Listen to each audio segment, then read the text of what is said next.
What's up, YouTube people? It is I, grateful recovering addict, bringing to you another segment of Hypodermically Speaking, Come here, Chris. Confessions of a Spooncooker. Oh, Chris. Hey, you just want me to open up the top and put the T-bars in on 3 and 4 top, right? Yeah, I'm coming over there.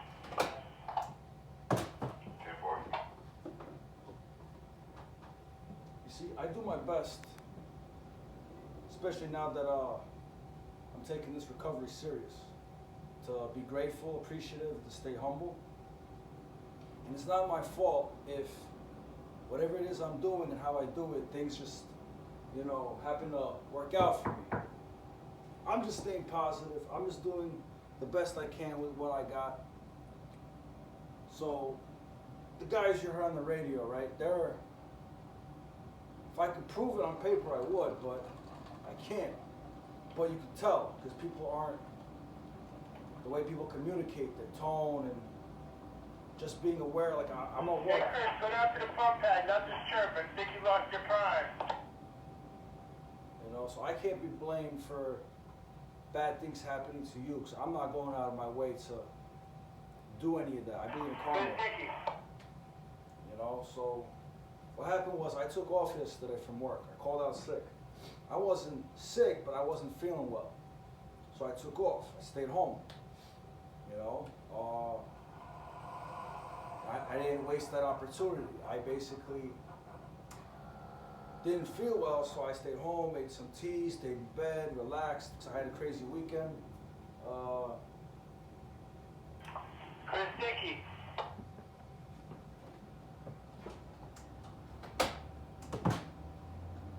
I made a few phone calls. I called the DMV to check the status of my license You hear me, Robert?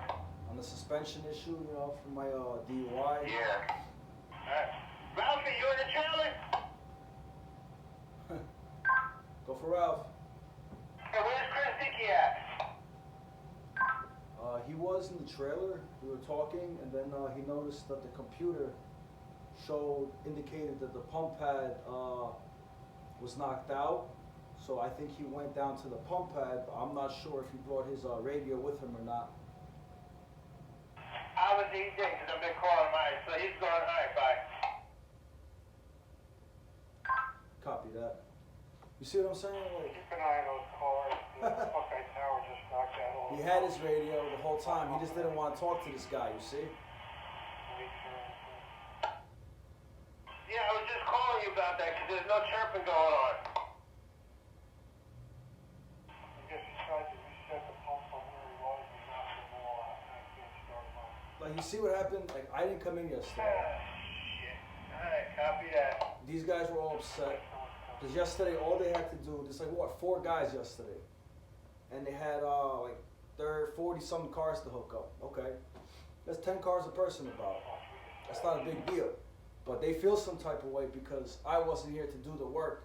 So now, I don't know if it's the universe balancing itself out or whatever it may be, but I'm not letting nobody play me. Nobody's going to take advantage of me. Nobody's going to make me do extra work. I'm only responsible for the paperwork I signed for, that's it. I'm not going to go do your thing. And if we're going to go do anything, we're going to go do it together. If I'm out there by myself, there's something not right with that picture. So I'm just going to, this is an example to you guys right now. I'm just going to keep doing what I've been doing, staying, honest, open-minded, and being willing to be positive and humble myself to do the right thing, regardless of what anybody else got going on. And I'm going to do what's best for me, So that's my whole thing. I'm glad I was able to catch this part on video to show you guys. So far so good for me because I'm not rushing, can't be rushing because I'm Polish first of all, and I take my time, you know what I mean? Because you start rushing into things, you make mistakes, and I don't want to live like that. I want to be able to do what I got to do, take my time, but not, drag my feet at a steady pace. So this way I know what I do, I already been here. I'm surprised, I have a job like this because the way I was living, I didn't think anybody would trust me with anything. Like now I got my, where is it? It's over here. You know what I'm saying? I got my TWIC card. You see what I'm saying? I got my TWIC card. Transit Worker Identification Card. Basically, if you get one of these, once you have one of these, it tells other people that you're not you gotta go through a background check. You're not an arsonist, you're not a terrorist, you're not a threat to because you gotta have one of these to work on the docks. You gotta have the ports and the rail yards. It's for security, homeland security issues. So I'm very grateful and even amazed where I'm at today. You know, like, and I didn't just get here just getting here. I had to do the whole thing. You know, I had to fall down before I got up. You know, because life happened. You know, I was born. Life happened. I decided to dabble with drugs, become addicted, and dependent, and then do that whole run until I decided enough is enough, and I got the help. I went through the detox, through the rehabilitation. I went to a halfway house. I attended meetings. I worked. It was a therapeutic environment setting. I live in a sober house now, and it's doing well for me. It may not be where I want to be, but it's where I need to be. Because if I decided to just up and go, there's no guarantee.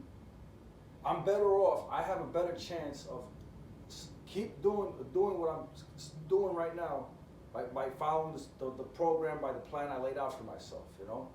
So that's why I wanted to take time out to make this video, let people know what I'm about, that I'm not, at least in this video, not bullshitting nobody. And, you know, this is what I'm about, this is what I'm gonna do. I'm gonna continue to do this. I'm gonna continue to stay positive. You guys continue to stay tuned, continue to stay positive, and this is where we at, all right? So this is the Grateful Recovering Addict, concluding another segment of